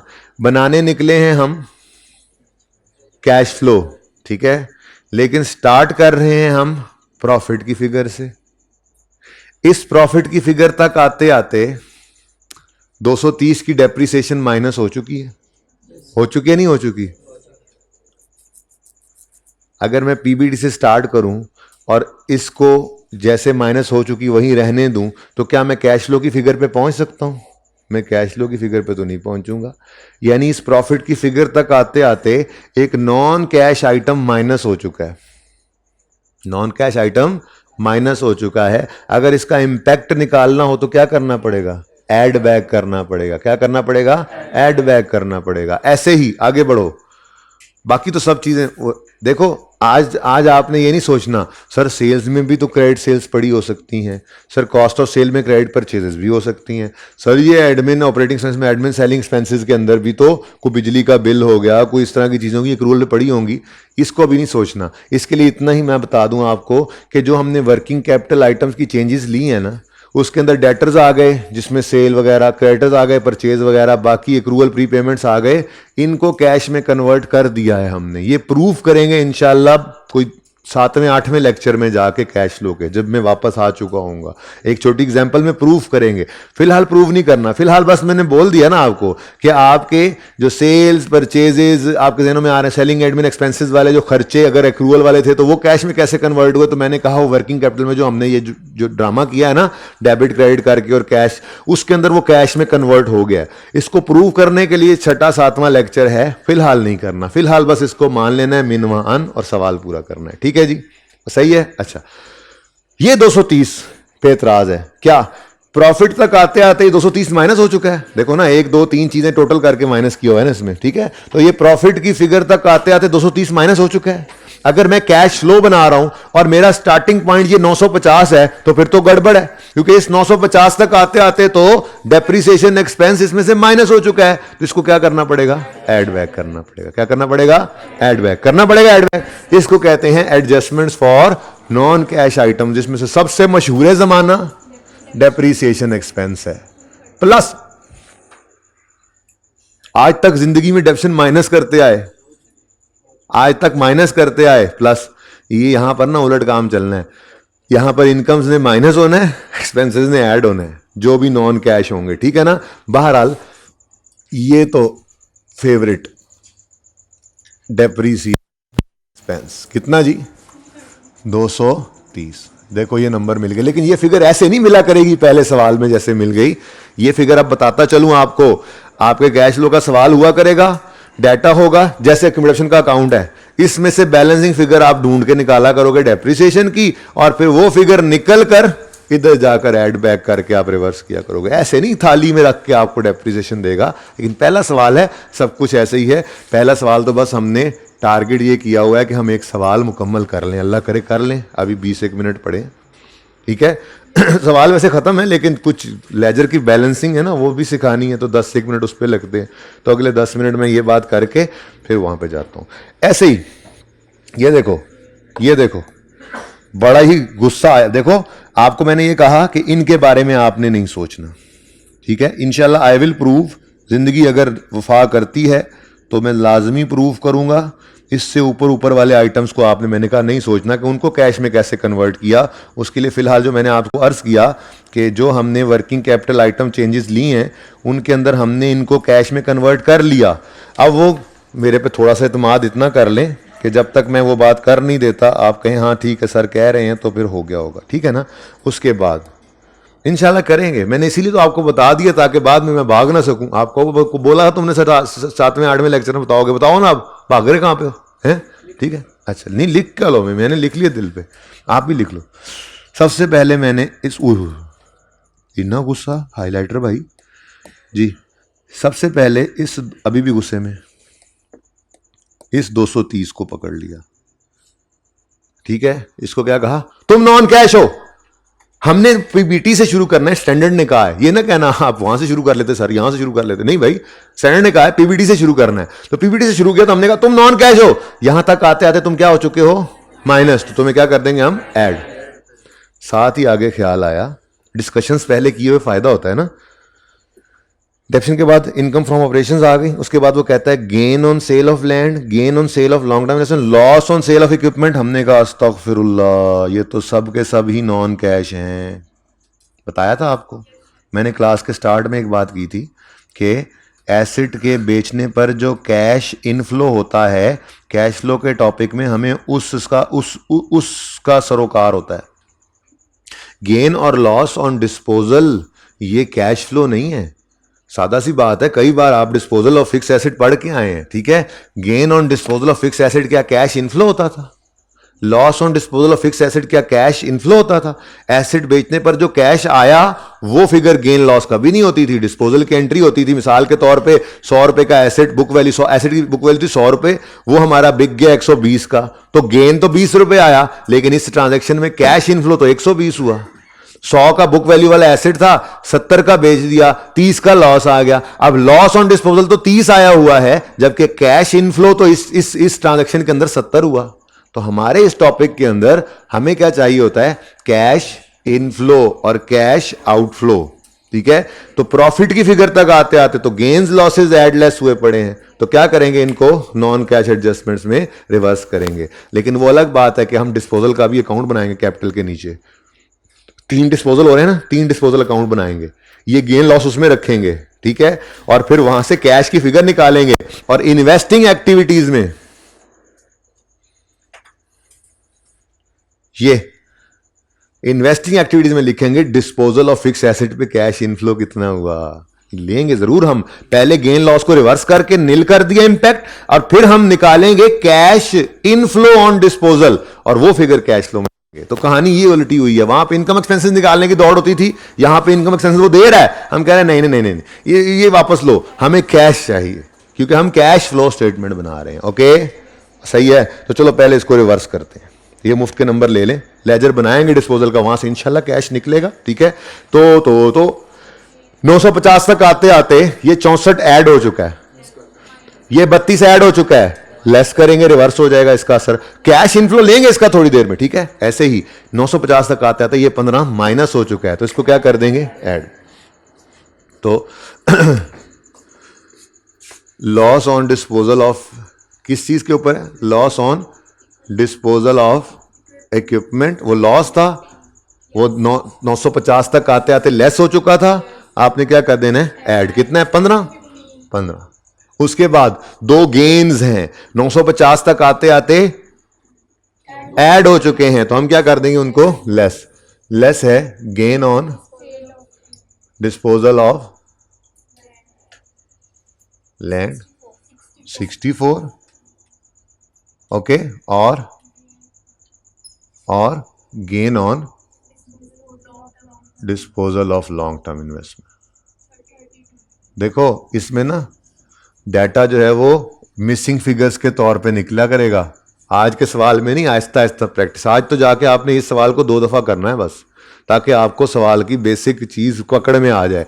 फिर आहिस्ता आहिस्ता सवाल मुश्किल होते जाएंगे, पर आपको मुश्किल नहीं लगेंगे इंशाल्लाह। 70-80% सवाल हो जाया करेगा। लेकिन मैं ये बात सुन, मैं क्या कह रहा हूं, ये 3 डिस्पोजल है ना, 3 डिस्पोजल, तो यहां पर सेल प्रोसीड्स लेंगे हम, सेल प्रोसीड्स या कैश रिसीव, जो मर्जी लिख लो, जो आपका दिल करे। सेल प्रोसीड मतलब कैश रिसीव, ठीक है। Cash receive on disposal of equipment भी आएगा। कहां से आएगा आप ये तो देखेंगे। फिर sale proceeds on disposal of land भी आएगा। कैश रिसीव्ड लिख लो। सेल प्रोसीड, सर नहीं सर हमें नहीं समझ आ रही सेल प्रोसीड क्या होती है, ये लो कैश रिसीव्ड लिखो अब, ठीक है। Cash received on disposal of long term investment. तो बच्चों गेन लॉस को रिवर्स करेंगे और कैश इनफ्लो को पकड़कर इधर पॉजिटिव साइन के साथ लिखेंगे। कैश फ्लो बना रहे हैं, निकलेगा जब तो यहां लिख लेंगे, लेकिन प्लानिंग तो कर ली ना हमने कि करना क्या है, समझे हो। तो गेन लॉस को क्या कर दिया? रिवर्स, क्योंकि ये नॉन कैश आइटम है। मैंने बोला आपको कि 100 का एसेट, 100 की बुक वैल्यू एक एसेट की, वो बेचो 120 का, तो गेन तो 20 है। अब इनकम स्टेटमेंट में तो 20 का गेन पड़ा है, पर हमें वो 120 की फिगर चाहिए यहां पे कैश फ्लो बनाते, तो 20 को रिवर्स करके 120 यहां पे लिखेंगे, पर वो सवाल के अंदर जो होगा वो लिखेंगे ना फिलहाल तो। जी सही है।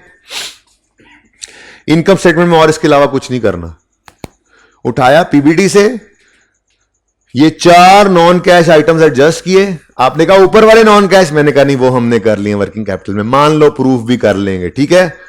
और अब हमारा सवाल सिर्फ इन एडजस्टमेंट्स का मोहताज रह गया है। अगर इनको हम कर लें तो कहानी खत्म। जिनमें सबसे पहली ट्रांजैक्शन है डी,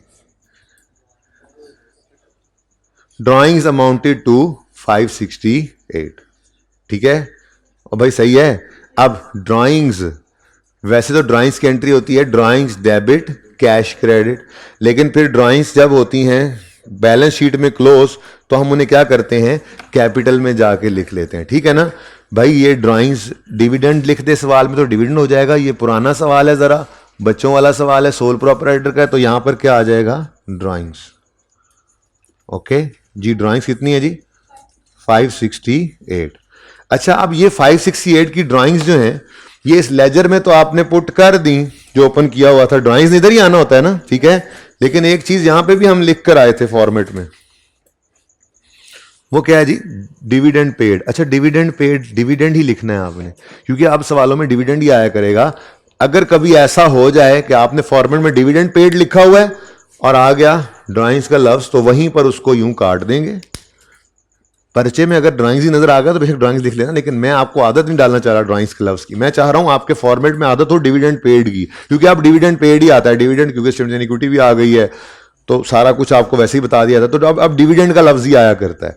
पर लेट्स से किसी सवाल में ड्राइंग्स दे ही देता है, तो पता तो हो कि ये डिविडेंड सोल प्रोपराइटर में इसी ड्राइंग्स को ही कहते होते हैं। तो इसको काट के यहां पे लिख लो, ड्राइंग्स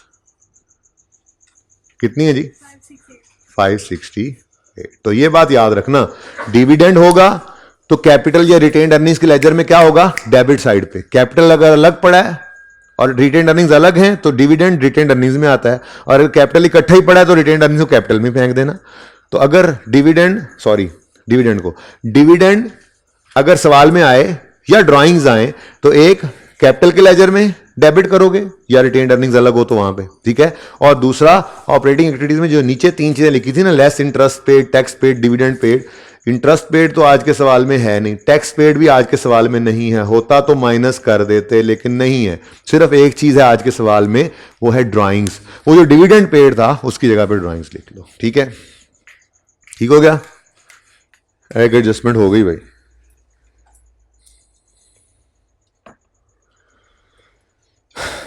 एडजस्टमेंट बी इसके बाद करते हैं जी, एडजस्टमेंट बी। एडजस्टमेंट बी जरा आसान से मुश्किल की तरफ जा रहे हैं, ठीक है। Adjustment B, long term investment costing 100 were sold during the year. Disposal आ गया ना, वैसे भी जब गेन लॉस देखा करोगे तो डिस्पोजल अकाउंट ओपन कर लिया करोगे एहतियातन, ठीक है। तो भाई हमारा एक डिस्पोजल का अकाउंट बनने जा रहा है। ये किस चीज का डिस्पोजल है, बस ऐसे ही है, नाम लिखो और शुरू कर दो काम। डिस्पोजल लॉन्ग टर्म इन्वेस्टमेंट्स, ठीक है जी। अच्छा, मैं तो ये कहता हूं कि जरा ना मुझे ये यहां पर जो लिखा हुआ है लॉन्ग टर्म इन्वेस्टमेंट में 32 का क्या आया था, गेन था ना। मेरा दिल ये चाह रहा है कि आप इस लेजर में 32 का गेन मुझे पहले पोस्ट करके दिखा दें। अगर डिस्पोजल का लेजर है तो उसमें गेन किस तरफ आएगा भाई। फिक्स एसेट इंडेक्शन में डिस्पोजल बड़ी तफसील से किया है। अब इसके लिए सोच लेते हैं ना, हम यूं सोचते हैं अगर प्रॉफिट एंड लॉस इस तरफ आए तो एंट्री बनती है, सरा देख लो इधर, प्रॉफिट एंड लॉस इस तरफ आए तो एंट्री बनती है डिस्पोजल का account credit, profit and loss debit. ये तो लॉस होगा, यानी अगर गेन आएगा तो वो डिस्पोजल के अकाउंट में किस तरफ आएगा, डेबिट साइड। पहले गेन निकाला करते थे, आज गेन उसने दे दिया है, कैश निकालेंगे, ठीक है। वक्त की बात है। तो गेन ऑन डिस्पोजल सवाल में ऑलरेडी गिवन था कितना, 32, ठीक है। अच्छा, अब वो क्या कह रहा है, investment costing 100 were sold during the, long term investment costing 100 were sold during the year. ये लिखा हुआ है, और बोलो तो, और गुंगो बोलो तो। अब वही डिस्पोजल है, एसेट अकाउंट में से 100 रुपया, इन्वेस्टमेंट तो डेप्रिशिएट भी नहीं ना होती, तो कॉस्ट ही पड़ी होगी यहां पे, उसमें तो डेप्रिसिएशन का मसला ही कोई नहीं, ठीक है। तो एसेट अकाउंट में से 100 रुपया निकला और निकल कर डिस्पोजल अकाउंट में आ गया डेबिट, ठीक हो गया जी। एक्यूमुलेशन तो होती नहीं है इन्वेस्टमेंट पे, क्या होती है, इन्वेस्टमेंट डेप्रिशिएट नहीं होती, ठीक है ना। अच्छा, अब दोनों अकाउंट्स बैलेंस होकर मजे का काम दिखाएंगे आपको। जैसे डिस्पोजल के अकाउंट में नॉर्मल 4 ही चीजें होती हैं। पहली चीज एसेट अकाउंट से कॉस्ट आती है, दूसरी एक्यूमुलेशन अकाउंट में से एक्यूमुलेटेड डेप्शन आती है जो इन्वेस्टमेंट की है नहीं। तीसरा हम कैश लिखते थे और चौथा गेन लॉस निकलता था। आज गेन लॉस उसने दे दिया, तुम बताओ बैलेंसिंग फिगर किस तरफ आ रही है? क्रेडिट साइड पर, और वो तो कैश ही होता है। और सादा सी बात थी, वैसे मुश्किल करके समझाई आपको ताकि मुश्किल सवालों में तैयारी हो। सादा सी बात है, अगर 100 वाली चीज 32 का गेन देकर गई है तो 132 की ही बिकी होगी ना। अब इस लेजर में दो चीजें आई थी, एक ये गेन था जिसे हमने नॉन कैश ट्रांजैक्शंस के अंदर रिवर्स कर दिया था, दूसरी चीज हमें मिली है कैश। दूसरी चीज क्या मिली है जी? कैश। इस कैश की फिगर को हम 132 के कैश इनफ्लो को हम यहां पर लेंगे। वर्किंग नंबर कौन सा है? वर्किंग नंबर ये 7 तक पहुंच गए थे ना, ये 8 है और ये 9 है। अभी नंबरिंग कर देता हूं, ठीक है? तो वर्किंग नंबर 9 में मेरे पास 132 का ये ज़बानी भी निकल आता, लेकिन चलें हमने तरीका सीखना था ना। अब समझ आइए बात पूरी कि डिस्पोजल पर गेन लॉस जो होगा वो यहां पर एडजस्ट कर देंगे और जो कैश इनफ्लो होगा वो यहां पे माइनस करेंगे, ठीक है? आगे बढ़ते हैं, एक और डिस्पोजल कर लेते हैं, देखते हैं कोई और आता है या नहीं आता। पॉइंट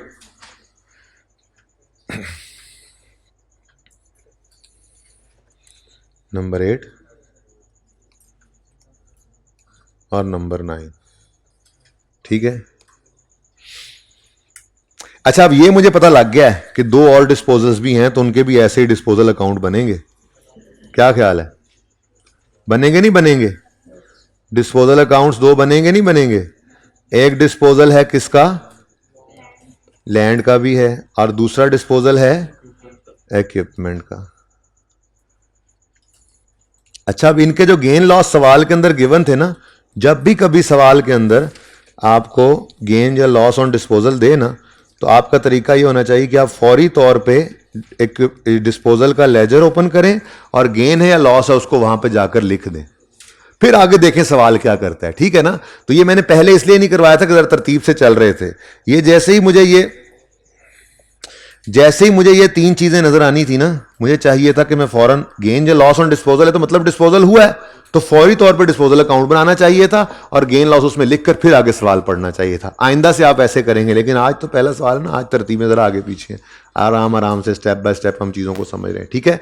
अब लॉन्ग टर्म इन्वेस्टमेंट हो गया 32। लैंड के अकाउंट में अगर 64 रुपए का गेन है तो लैंड के डिस्पोजल के अकाउंट में किस तरफ आएगा? भाई ये नहीं करना आपने कि ऊपर वाले को देख लें, आप दोबारा सोचेंगे, जरा रिवाइज करेंगे। डिस्पोजल के लेजर में क्रेडिट साइड पे प्रॉफिट एंड लॉस आए तो वो तो disposal credit, profit and loss debit, वो लॉस है, ठीक है? ऐसे ही डिस्पोजल के अकाउंट में अगर डेबिट साइड पे प्रॉफिट एंड लॉस आए तो वो होता है disposal account debit, profit and loss credit. हाँ, गेन अगर होगा तो वो, अब ऊपर मैंने चाहती नहीं मारी थी, ठीक है? तो गेन कितना? 64। ऐसे ही अब लॉस के बारे में सोचो, यानी ये जब गेन लॉस आया करेंगे ना, डिस्पोजल अकाउंट फौरन ओपन करोगे और उसमें गेन लॉस को रख दोगे अगर सवाल में दे दे तो, ठीक है जी? 15,000 का लॉस है। अब सोचें जी, डिस्पोजल का अकाउंट हो तो क्रेडिट साइड पर अगर फिगर आ रही है तो डिस्पोजल क्रेडिट हो रहा है, प्रॉफिट लॉस, हाँ अगर लॉस होगा तो ऊपर देख के तो फिर रिवीजन हो जानी थी, वो नकल हो जानी थी, नीचे नीचे वो छुपा लिया था जी। कितना? 15। ये बात समझ आई है? ठीक हो गया, चले। अच्छा, अब ना एक और मजे की बात बताऊं आपको। सवाल के अंदर दो एडजस्टमेंट्स रहती हैं, एक लॉन्ग टर्म लोन से रिलेट कर रही है और दूसरा इक्विपमेंट से रिलेट कर रही है। मैं सिर्फ एक चीज आपको जरा बावर कराना चाह रहा था कि जब आपको एडजस्टमेंट ने ये 100 रुपया, ओह ये लिखा ही नहीं, ये 100 रुपया दिया जिसको आपने यहां पर लिख दिया होगा कि ये डिस्पोजल में चला गया, ऐसे ही है ना? अब ये वाला अकाउंट आपका कंप्लीट हो गया, बैलेंस हो गया, ये बैलेंसिंग फिगर निकल आई है, ठीक है? तो अब इस अकाउंट में भी और कोई एडजस्टमेंट नहीं बची। अगर तो ये बैलेंस हो जाए तो अल्हम्दुलिल्लाह, अगर बैलेंस ना हो तो फिर देखेंगे बैलेंस किस तरफ आ रहा है। जब सब चीजें सही हुई हैं तो नॉर्मल जो उस तरफ चीज आया करती है फिर वही अज्यूम करेंगे। जरा लॉन्ग टर्म इन्वेस्टमेंट को बैलेंस करो, 150 डेबिट साइड पे आ रहा है, यानी ये क्या हो सकता है जी? नॉर्मल अजम्पशन लो, फिर सब कुछ सही हो चुका है, वो कर चुका है, हम रीडू कर रहे हैं असल में ये सारा कुछ। ये लेजर उसने बनाया था जिसमें ओपनिंग 170 था, जिसमें उसने एडिशन रिकॉर्ड किया था 150 का, डिस्पोजल रिकॉर्ड किया था 100 का, और उसका क्लोजिंग आया था 220, तो उसकी बैलेंस शीट के अंदर 220 चला गया था। हम ये सब रीडू कर रहे हैं, ठीक है, अनलेस के वो कोई गलती कह ना दे, हमने कभी गलती अज्यूम नहीं करनी। हम क्या कहेंगे, बैलेंस इस तरफ आया है, इसका मतलब ये एडिशन है। ये क्या है, अब मेरे पास येलो हाइलाइटर नहीं, वरना मैं इसको भी ऐसे येलो हाईलाइट करता। ये क्या है, कैश इनफ्लो या आउटफ्लो? इनफ्लो या आउटफ्लो? इनफ्लो या आउटफ्लो? भाई साहब, कैश पेड होता है for addition, cash paid for addition in long term investment. ये वर्किंग नंबर 2 है, ये 150 पॉजिटिव। आउटफ्लो, ये मैं उलट लिख गया, पॉजिटिव इनफ्लो और ये आउटफ्लो है। ठीक है जी, तब से यही तो नहीं सोचे जा रहे थे कहीं तुम? अच्छा जी, लो जी, एक तो अप्रोच भी समझ आ गई। जैसे लॉन्ग टर्म इन्वेस्टमेंट का लेजर बैलेंस हुआ है ना, ऐसे ये बाकी सारे लेजर्स भी बैलेंस होने हैं। ठीक है, सही है। हाँ यार, जाके ना सरदनान से को 5 मिनट उन्होंने मुझे देने हैं आज, क्योंकि कैश फ्लो का एक सवाल कराना है। हाँ नहीं, मेरी क्लास हुई ना, सर की भी होती है ना साथ, जाके क्या हो है, रिक्वेस्ट करना सर से। 5 मिनट आज चाहिए कैश फ्लो का सवाल पूरा करके, फिर इनको आगे रिकॉर्डिंग्स देनी है। सिर्फ 5 मिनट आज का दिन, कल से मैं होऊंगा ही नहीं जी। ओके भाई, ये समझ आई है, बैलेंसिंग की अप्रोच समझ आ गई। अब बैलेंसिंग भी 1 मिनट में ऐसे ऐसे होती चली जाएगी। चलो अब बाकी 2 एडजस्टमेंट्स करते हैं और फिर सवाल खत्म। Part of long term loan amounting to 100 was paid by Junaid Janjua from his personal account. मैंने आपको एक लाइन लिखवाई थी, क्या अगर बिजनेस की कोई लाइबिलिटी ओनर पे कर दे तो ऐसे ही है जैसे कैपिटल लाया। ठीक है, अब असल कहानी तो यूं होती कि पहले ये 100 रुपए का कैश घर से लाता और बिजनेस के बैंक अकाउंट में कैश डेबिट होता और कैपिटल क्रेडिट होता। सही है ना? और फिर जनाब क्या होता, फिर ये कैश जो दराज में आ चुका है, इस कैश को इस्तेमाल करके लोन की रीपेमेंट होती है। लोन की रीपेमेंट की एंट्री क्या होती है? Loan debit cash credit. असल कहानी तो पूरी ऐसे होती है, अगर घर से पहले पैसे लाता और फिर पे करता, लेकिन उसने बारों बार पे कर दिया, तो ये कैश का आना और कैश का जाना नजर नहीं आया। ऐसे ही है ना, यानी इसकी एंट्री तो बन गई, बोलो लोन डेबिट, देखो लोन डेबिट और कैपिटल क्रेडिट, लोन डेबिट और कैपिटल क्रेडिट कितने से जी? 100 से।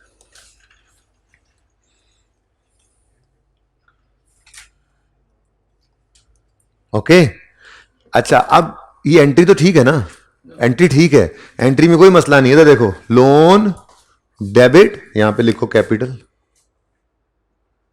लोन डेबिट और कैपिटल क्रेडिट, बिल्कुल ठीक एंट्री है। लेकिन एक छोटा सा मसला है, ये कैश का आना जाना शो नहीं हो रहा इसमें, जबकि दरअसल डीप डाउन जाकर देखें तो कैश का आना जाना तो हुआ है ना, कैश इनफ्लो भी हुआ है, आउटफ्लो भी हुआ है।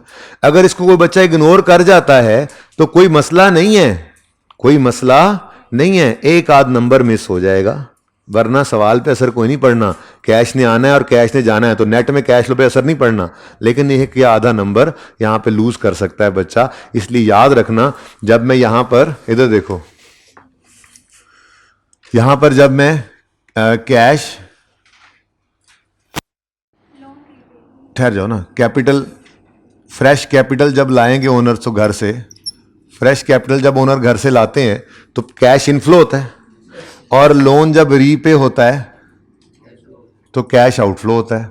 ठीक है, तो ये कैश आउटफ्लो लोन रीपेड का और कैश इनफ्लो, ये भूलना मत, मैं ये कह रहा हूं 100 100 ये ना असल में नजर नहीं आना, एंट्री इसकी इस तरह से होती है अकाउंटिंग के अंदर, लेकिन कैश फ्लो में मिस नहीं करना। अगर ऐसी कोई ट्रांजेक्शन आ जाए और कोई भूल जाए तो कोई गल नहीं यार, कुछ भी नहीं होता, खैर है, कुछ भी नहीं होता। ओके, एक आध नंबर से कोई मर्ग नहीं हो जाना, सारा सवाल भी तो सही करते हुए आए हो। ओके अच्छा, अच्छा जी, अब मसला क्या है? मसला है बैलेंसिंग्स का। पहले बैलेंसिंग करना शुरू करते हैं। ये लेजर बैलेंस हो चुका है, बोलो हो चुका है बैलेंस? ये लेजर बैलेंस करो, सारे लेजर बैलेंस करो जल्दी जल्दी, ये लेजर बैलेंस करो, 690 इधर आ रहा है, डेप्रिसिएशन होगी। पहली बात है लैंड डेप्रिशिएट होता ही नहीं है। दूसरी बात ये तो अकोमोडेशन वैसे ही अलग रख रहे हैं, तो एसेट अकाउंट में तो कॉस्ट आनी चाहिए थी, तो नॉर्मल अजम्पशन क्या लेनी चाहिए फिर, एसेट बिका होगा जी, डिस्पोजल है। ठीक है, अब एसेट अकाउंट में 690 यहां से निकलकर डिस्पोजल के अकाउंट में जाएगा। हमारा डिस्पोजल अकाउंट पहले से ही तैयार खड़ा है, मुंह खोले खड़ा है जी, कितना 690 लैंड से आ गया। अब डेप्रिसिएशन तो है नहीं, बताओ बैलेंसिंग फिगर क्या आ गई। आसान है या मुश्किल? मुश्किल सिर्फ ये है कि आज आप 2 दफा इसको कर लो जाके, 1 दफा, ये इंशाल्लाह बहुत आसान हो जाएगा। और लॉजिक्स हर रोज इंशाल्लाह आती जाएंगी। जी बोलो। 754 का कैश इनफ्लो हुआ। अब ये देखो, गेन को रिवर्स कर चुके थे नॉन कैश में, 754 के कैश को आप यहां पर ले लोगे। 7 लैंड वाला है 754। कौन सी वर्किंग में निकाला आपने? वर्किंग 10 में। ठीक है, ये इनफ्लो है, गेन रिवर्स्ड, कैश इनफ्लो ले लिया। सही है, आगे बढ़ो, बैलेंस करते आओ। लॉन्ग टर्म लोन को बैलेंस करो, बैलेंसिंग फिगर कोई निकल रही है 75। किस तरफ? यानी कि मजीद कुछ रीपे हुआ है लोन। नॉर्मल अजम्पशन नहीं, नॉर्मल अजम्पशन जो नॉर्मल चीज इस तरफ आती है, क्यों? गलती तो उसने कही कोई नहीं हुई। तो अगर सब कुछ हमने लिख दिया तो फिर इधर बैलेंस आ रहा है, तो ये क्या हो सकता है? Probably loan repaid. क्या हो सकता है जी? Loan repaid. तो ये 75 का लोन जिसने सिर्फ लिख दिया, कोई नहीं, एक आध नंबर मिस होगा। मैं तो ये कह रहा था कि 100 को भी लोन रीपेमेंट के अंदर शो कर दो, ये मैंने कहा था। कोई भूल जाए तो कोई बात नहीं जी। वर्किंग नंबर 4 से ही आपने निकाला, तो ये आ गया 175। आउटफ्लो, लोन रीपे हुआ है, आउटफ्लो। बिल्डिंग डिस्पोज कोई नहीं हुई, जल्दी बताओ। 500 डेबिट साइड पे, मानो ना मानो फिर एडिशन है। क्यों? और डेबिट साइड पे क्या आ सकता है? तो ये बार बार बैलेंस कर रहा हूं ताकि आहिस्ता आहिस्ता समझ आती जाए। और घर पे 2 दफा करने वाले को कल इंशाल्लाह बहुत फायदा होगा, और परसों तक तो इंशाल्लाह आप इस टॉपिक में फिर बहुत रिलैक्स हो चुके होंगे जी। Addition in cash paid for addition in buildings, कौन सी वर्किंग में निकला जी? ये वर्किंग नंबर 4 में। कितना जी? 500। आउटफ्लो है कैश पेड फॉर एडिशंस। भाई समझ आ रही है? ग्लासेस वाले भाई समझ आ रही है? बैंगनी कपड़ों वाले भाई समझ आ रही है? अच्छा जी। नेक्स्ट बताओ भाई, इसका 170 क्रेडिट साइड पे। और फिर ये क्या हो सकता है? देखो डिस्पोजल तो इसमें है कोई नहीं, तो ये ही होगा। अच्छा, ये डेप्रिसिएशन जब यहां से निकला करेगी ना पर्चे में, जो सवाल में डेप्रिसिएशन नहीं गिवन होगी, तो यहां पे फिर आगे ऐड करना पड़ेगी। लेकिन आज ये 230 गिवन है, शायद उसने इकट्ठी खुद ही निकाल कर दे दी है। अभी चेक भी कर लेते हैं, ठीक है। आगे आते हैं ना, तो इसमें डिस्पोजल भी है। अब डिस्पोजल कितनी कॉस्ट पर हुआ, ये सवाल ने नहीं बताया हुआ। कोई एडिशन है कि नहीं है, नहीं पता हमें। डेप्रीसिएशन कोई है कि नहीं है, इस साल की कितनी है, अभी तक नहीं पता, आगे पढ़ा नहीं है मैंने, ठीक है। जब डिस्पोजल हुआ है तो इसकी डेप्रीसिएशन भी होनी है, तो बस ये एडजस्टमेंट रह गई है एक, ठीक है। ये एडजस्टमेंट देखो, ये एक लाइन कहता है depreciation charge during the year on equipment amounted to 60। वो कह रहा है कि जी ये फिगर मैं बता देता हूं, ये कितनी है, 60 रुपए। पता नहीं ये क्यों बता रहा है। फिर एक इधर बैलेंस निकलेगा, और ये देखो ना, मैंने कहा जो नॉर्मल अजम्पशन है, फिर वो लो। इस तरफ जो फिगर आई है, क्या हो सकता है भाई, कंप्यूटेशन के लेजर में इस तरफ बैलेंसिंग फिगर क्या आ सकती है? अगर डिस्पोजल है तो उसी की डेप्रीसिएशन है, और तो कोई तीसरी चीज चौथी चीज हो नहीं सकती। बोलो, समझ आ रही? थोड़ी समझ आ रही? आज थोड़ी भी आ रही तो बहुत है जी। 30, ये 30 वो अक्यूमुलेटेड डेप्रीसिएशन डेबिट और डिस्पोजल क्रेडिट वाली है। ये इसमें तो अक्यूमुलेशन होगी ना जी, कितना, 30, ठीक है। अब अभी भी हमें कोई नहीं पता चल रहा कि कैश कितना है। ये लॉस जरा नीचे ले आए, लॉस कितना था, भूल गया, 15। देखो ना, कैश डेबिट डिस्पोजल क्रेडिट ये होता है, और अभी तक ना मुझे कैश पता है, ना इक्विपमेंट अकाउंट से जो कॉस्ट आनी है वो पता है, ठीक है ना। फिलहाल मुझे ये दोनों चीजें नहीं पता। डिस्पोजल पूरा नहीं हो रहा अभी तक, डिस्पोजल पूरा नहीं हो रहा। चलो अल्लाह का नाम लेकर आगे बढ़ते हैं। क्या कहता है आगे? Equipment having book value of 75 was, ओए शुक्र है, जाने वाले एसेट की कितनी बुक वैल्यू है? 75। उसकी अक्यूमुलेटेड एक्शन हमने कितनी अभी अभी निकाली है? 30, है ना? उसकी बुक वैल्यू कितनी है? सवाल में कह रहे हैं जी बुक वैल्यू कितनी है। आपको पता है कॉस्ट किसके बराबर होती है? कॉस्ट किसके बराबर होती है? छोड़ो, बुक वैल्यू किसके बराबर होती है? Cost minus accumulated. ठीक है, हम कॉस्ट चाहते हैं तो आप क्या करो, book value plus accumulated depreciation कर दो। बुक वैल्यू सवाल ने बता दी 75, अक्यूमुलेशन हम निकाल चुके हैं, वर्किंग नंबर 7 में हम निकाल चुके हैं। ठीक है, तो 105 है जाने वाले एसिड की कॉस्ट। ठीक है, अच्छा वो यहां भी लिख दो, आप यहां भी लिख दो, फिर डबल एंट्री भी कर देना किसी एक तरफ, फिर उसको शो कर दोगे। 105 कैसे निकला? ये जी हमने 75 प्लस 30 किया। वो नीचे वाली अंग्रेजियां नहीं लिखते रहना, हो तो आपको समझाने के लिए मैंने लिखा है, पर्चे में तो सिर्फ इतना लिखोगे। अब ये जो डिस्पोजल अकाउंट में 105 डेबिट हुआ है, ये एसेट अकाउंट में से निकला होगा ना, ये 105। एक तरफ वर्किंग शो कर दो, या इधर शो कर दो या इधर शो कर दो, कोई मसला नहीं, किसी एक तरफ शो कर दो। ठीक है, सवाल खत्म है जी। बताओ, इधर ही बैलेंसिंग फिगर आएगी 155 cash paid for addition in equipment, working number 6, 155। बिल्कुल परेशान नहीं होना, जिंदगी का पहला सवाल कर रहे हो आप कैश फ्लो का। आज से पहले तो कैश को आप देखते ही नहीं थे, बस 2 दफा जाके घर इस सवाल को कर लेना। अल्लाह ने चाहा तो इससे आसान टॉपिक आपको तीसरे दिन और कोई नहीं लग रहा होगा इंशाल्लाह, अल्लाह ने चाहा तो। जी सही है यहां तक? अच्छा, अब इधर से कैश बैलेंसिंग निकालो, सवाल खत्म करें जी।